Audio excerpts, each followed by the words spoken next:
நகைக்காக பெண் கொலை செய்யப்பட்டதா சொல்லி 20 வயது இளைஞரை போலீசார் கைது செஞ்சிருக்காங்க.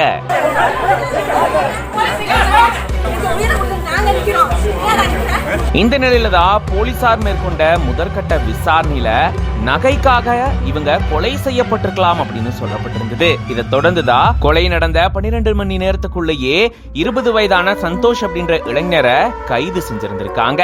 உயிரிழந்த பெண்ணுடைய நகைகளையும் செல்போனையும் இந்த நபர் திருடிட்டு போன நிலையில அந்த செல்போன்ல தன்னுடைய சிம்மை இவர் போடும்போது போலீசார் அதை வச்சு இந்த நபரை கையும் களவுமா பிடிச்சு இப்போ விசாரணையை மேற்கொண்டுட்டு வராங்க. நகைக்காக பெண் ஒருத்தங்க கொடூரமான முறையில கொலை செய்யப்பட்ட சம்பவம் அந்த பகுதிவாசிகள் மத்தியில பெரும் அச்சத்தையும் பதட்டத்தையும் ஏற்படுத்தியிருக்கு. பிரபாவதி என்ற பெண்மணி நேற்றைக்கு காலையில் கழுத்து மற்றும் தலைப்பகுதியில் காயங்களுடன் இறந்து கிடந்தார். அவர் அந்த வீட்டில் தனியாக வசித்து வருகிறார். மிகப்பெரிய வீடு.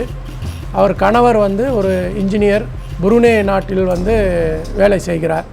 அதே பகுதியைச் சேர்ந்த சந்தோஷ் என்ற நபர் இன்றைக்கு கைது செய்யப்பட்டிருக்கிறார். கழுத்தில் இருக்கக்கூடிய 3 பவுன் செயின், காலில் கொலுசு மற்றும் செல்போனை எடுத்துக்கொண்டு சென்று விடுகிறார்.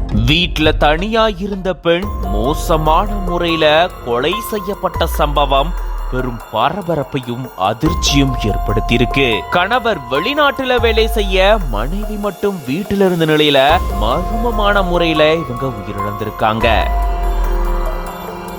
திருவாரூர் பக்கத்தில் இருக்கக்கூடிய இளவன்கார்குடி ராஜகுரு நகர் பகுதியை சேர்ந்தவர் நாகநாதன் வெளிநாட்டுல வேலை செஞ்சுட்டு வராரு. வீட்டுல மனைவி மட்டும் தனியா வசிச்சுட்டு வந்திருக்காங்க.